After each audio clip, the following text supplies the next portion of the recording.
जय हिंद दोस्तों, मेरा YouTube चैनल डिफेंस 93 में आप लोग का स्वागत है। सभी को हैप्पी टीचर्स डे। आज टीचर्स डे है, आप लोग को सभी को पता होगा। मैं आप लोग से वादा किया था कि सीआरपीएफ और एसएसबी ट्रेडमैन को लेकर जितनी तरह का जो क्वेश्चंस पूछे जाएंगे वो मैं total syllabus free and cost करवाऊंगा आप लोग का।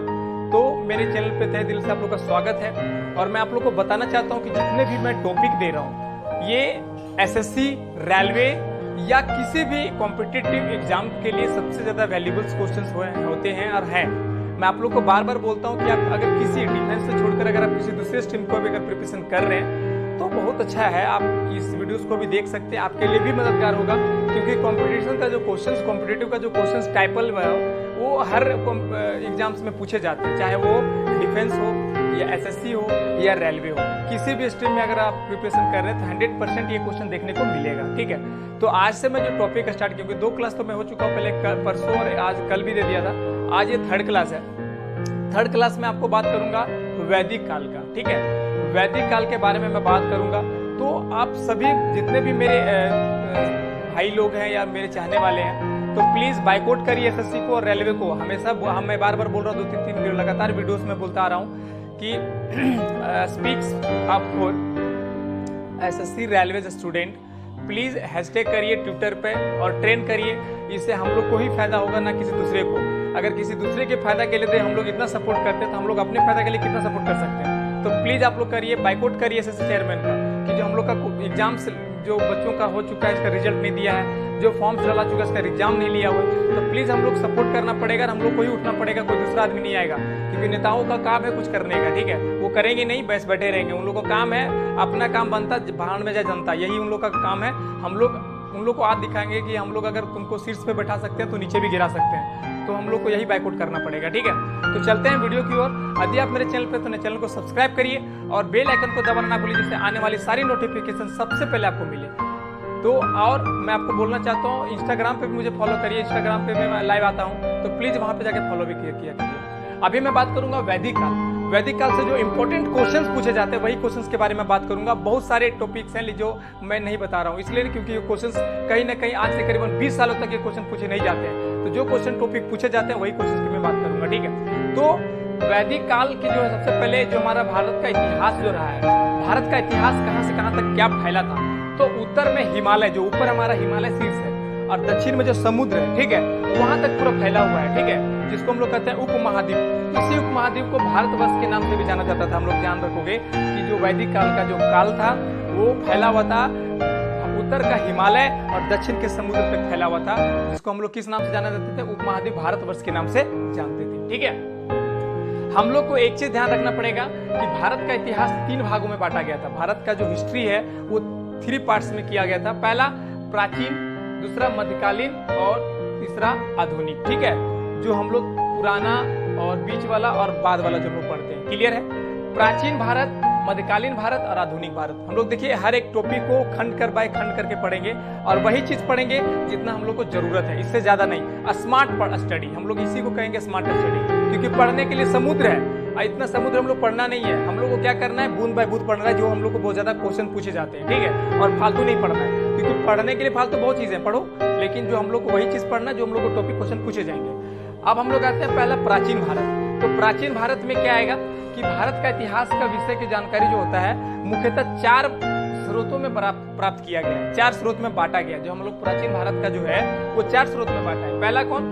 धर्म ग्रंथ, दूसरा ऐतिहासिक ग्रंथ, तीसरा विदेशियों का विवरण, और चौथा जो है पुरातत्व का संबंध। जो हमारा धर्म ग्रंथ है, जितना तरह का हम लोग धर्म के बारे में पढ़े हैं, भगवान हो गए, कृष्ण, जितने तरह के जो सामवेद देवता हैं, ये सारे जितने भी देवता के बारे में हम लोग जो पढ़े हैं, इसको हम लोग कहते हैं धर्म ग्रंथ, जो हम लोग बहुत पुराना इतिहास रहा है। इसके बाद ऐतिहासिक ग्रंथ, इसके इतिहास क्या रहा है, इसका हम लोग क्या करते थे, कैसे करते थे, उनके किन मंत्रों को हम लोग पालन करते थे। इसके बाद आता है विदेशियों का विवरण, जो विदेशी लोग आते थे, जो हमारे बाहर जो अफगान लोग जो आते थे वो आए थे, उन लोगों के बारे में, ब्रिटिश लोगों के बारे में कुछ जानकारी ली। इसके बाद पुरातत्व का संबंध, इनके बारे में क्या क्या रिलेशन था, पुरानी चीजों से क्या क्या चीजें से कोऑर्डिनेट करके जो विदेशी लोग संबंध किए थे, इसके बारे में पढ़ना है। अभी हम लोग पहला चर्चा करेंगे धर्म ग्रंथ पे। ठीक है, धर्म ग्रंथ, पुराना धर्म ग्रंथ वेद, और जिसका संकलन कृष्ण की माना जाता था। ध्यान रखोगे कि धर्म ग्रंथ का सबसे पुराना जो धर्म ग्रंथ माना जाता था वेद माना जाता था, जिसको हम लोग ज्ञान कहते थे। हम लोग वेदों के प्रति जो ज्ञान बोला था जिसको धर्म ग्रंथ। पुराना धर्म ग्रंथ कौन सा था? वेद था। और जिसका संकलन, जिसके बारे में चर्चा किसके बारे में,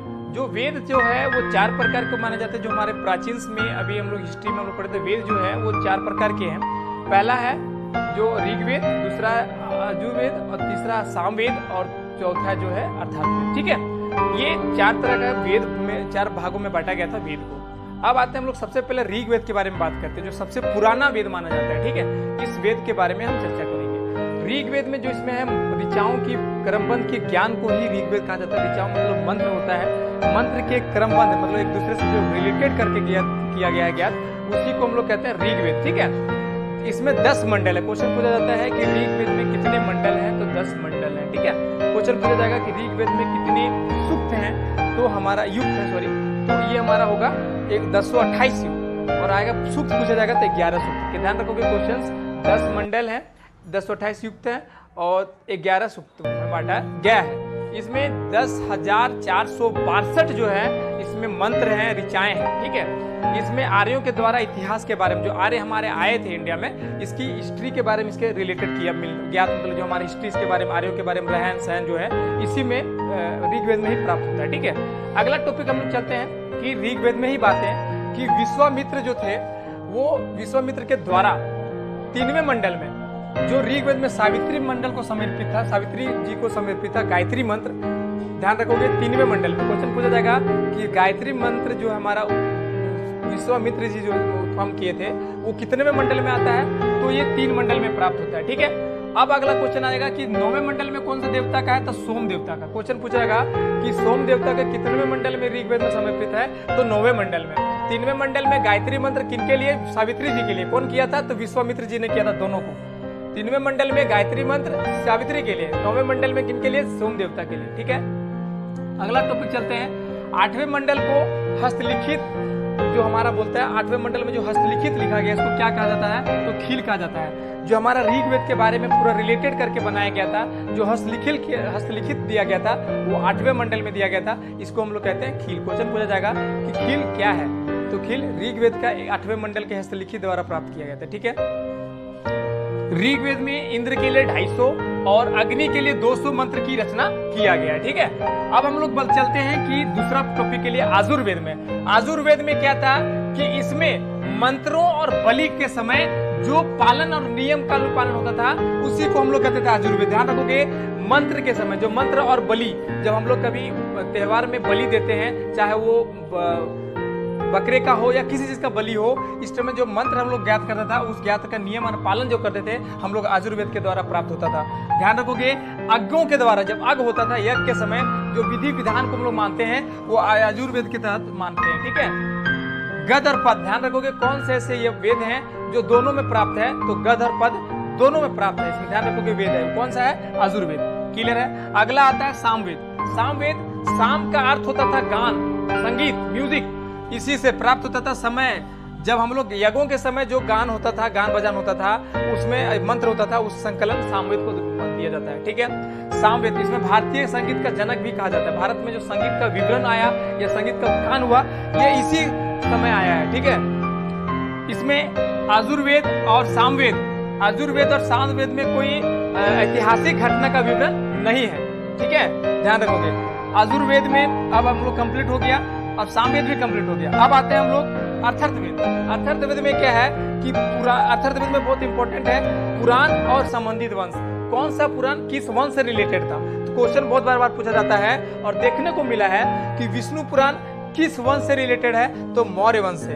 पूछेगा मत्स्य पुराण किस वंश से रिलेटेड है, तो आंध्र सतवाहन से। ठीक है, वायु पुराण गुप्त वंश से। ये किससे रिलेटेड था, तो अर्थर्थवेद में ही हम लोग को ज्ञान प्राप्त होता था। ठीक है, इसमें मनुष्यों के द्वारा विचार और अंधविश्वास दोनों देखने को मिलता था पहले।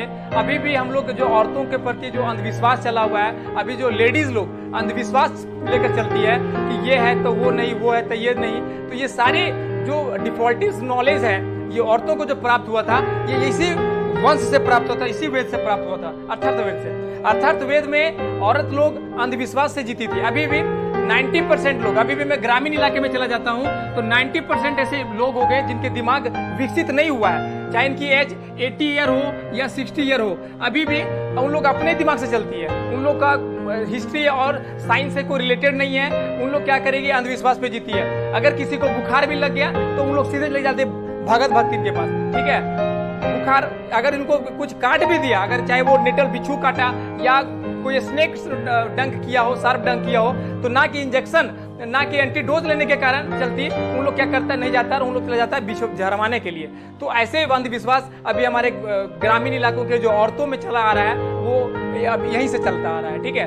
तो पता नहीं कब विकसित होगा, हमको तो नहीं लगता कि ग्रामीण इलाकों में औरतों की माइंड जो है विकसित हो सकेगा, और नहीं होगा, मुझे इतना गारंटी है, क्योंकि मैं भी एक ग्रामीण इलाका से बिलोंग करता हूँ, और यहाँ के औरतों की जो माइंड जो चल रहा है वो इसी तरीके से चलता आ रहा है। यदि वो ये बोल दिया ये ऐसा होता है तो ऐसा ही होता है, तो उन लोग का एक नेगेटिविटी थॉट चलता है, ठीक है। हम लोग चलते हैं कि 731 मंत्र और 6000 पद का जो विवरण था वो अर्थात वेद में ही प्राप्त हुआ था, ठीक है। अर्थात वेद में कितने मंत्र थे, क्वेश्चन पूछे जाएंगे तो 731 मंत्र थे।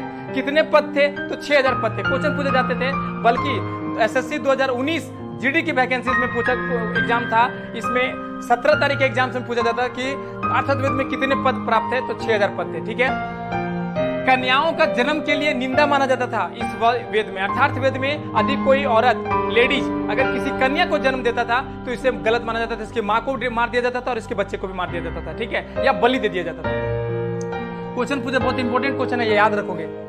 ग्रंथ जो हमारा था, ग्रंथ निर्माण, गृह निर्माण जो था, मकानों को बनाना, कृषि उन्नति, व्यापारिक, राजा चुनाव या रोगों का निवारण या किसी तरीका का जो हमारा इंडिया थोड़ा सा डेवलप हुआ है, यहाँ से स्टार्ट हुआ था, इसी ग्रंथ वेद के बाद स्टार्ट हो गया था। धर्म ग्रंथ चौथा में जो हमारा अथर्ववेद था, अथर्ववेद के बाद हमारा जो इंडिया कल्चर जो था वो थोड़ा थोड़ा धीरे धीरे डेवलप होना स्टार्ट हो गया, ठीक है। प्रजापति की 2 पुत्रियां थी, सभा और समिति। ध्यान रखोगे, क्वेश्चन पूछा जाएगा कि कौन करेगा ये प्रजापति। जैसे होता है ना गांव देहात में जो सभा समिति बैठक उठक होता है, तो उसमें एक प्रजापति चुनाव होता है जो सबसे हेड होता है, तो उसी को कहते थे सभा समिति। क्वेश्चन पूछा जाता था सभा समिति किन वेदों का विवरण और ज्ञान था, तो अथर्ववेद का था। सभा समिति किन वेदों के द्वारा प्रजापति को भवन था, तो अर्थात ध्यान रखोगे। प्रजापति के 2 पुत्रियां कौन कौन थी, सभा और समिति। ध्यान रखोगे, पुराणों के समय प्राचीन मत्स्य पुराण था। ध्यान रखोगे, सबसे प्राचीन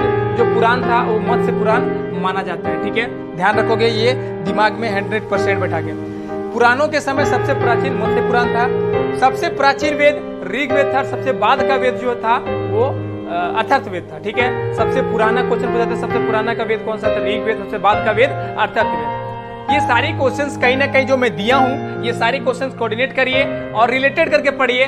मैं गारंटी दिलाता हूं कि चाहे एसएससी हो या रेलवे हो या डिफेंस लाइन में, चाहे नेवी एयरफोर्स हो, ये सभी में क्वेश्चन पूछे जाते हैं। 1 से 2 क्वेश्चन देखने को जरूर मिलेगा। और टॉपिक को कोऑर्डिनेट करके पढ़िए, ज्यादा चीज पढ़ने की जरूरत नहीं है। बहुत ज्यादा चीज पढ़ने से आपको फायदा नहीं होगा, क्योंकि वही चीज पढ़िए जो प्रीवियस क्वेश्चन पूछे जा रहे हैं, जो हमारे सिलेबस में है। सिलेबस से बाहर पढ़िएगा, सोचिएगा हम क्वेश्चन या तो एग्जाम को क्रैक कर लें, तो नहीं कर पाइएगा। बहुत सारे बच्चों का कमेंट आता है, सर हम लोग इतना देर पढ़ते हैं फिर भी हम लोग का एग्जाम्स के रिलेटेड नहीं हो पाता है। तो यही रीजन है बच्चे, आप इस चीज को बढ़िया से नहीं पढ़ते हो, ठीक है। इस टॉपिक को पढ़िए। और मैं आपको बताता हूँ कि मेन पॉइंट कि आप लोग प्लीज बाइकआउट करिए एसएससी चेयरमैन को। दूसरा टॉपिक कि speaks up for SSC railway students, please hashtag करिए, ट्रेंड करिए, ट्विटर पे जाके ट्वीट करिए, बार बार ट्वीट करिए, जो हमारा ट्रेंड में आए। हमारे जो नेता लोग हैं वो जो जितना शीर्ष पे बैठा के रखें उतना ही हम लोग नीचे बैठाना भी जानते हैं। उन लोग को दिखाइए कि यंग यूथ जनरेशन जो हमारा अभी है उसमें कितना पावर है, कितना दम है, ठीक है। तो आई होप वीडियो अच्छा लगा होगा। अच्छा लगा तो वीडियो को लाइक जरूर करना और कमेंट करके बताना नेक्स्ट वीडियो आपको किस पे चाहिए। जय हिंद, जय भारत।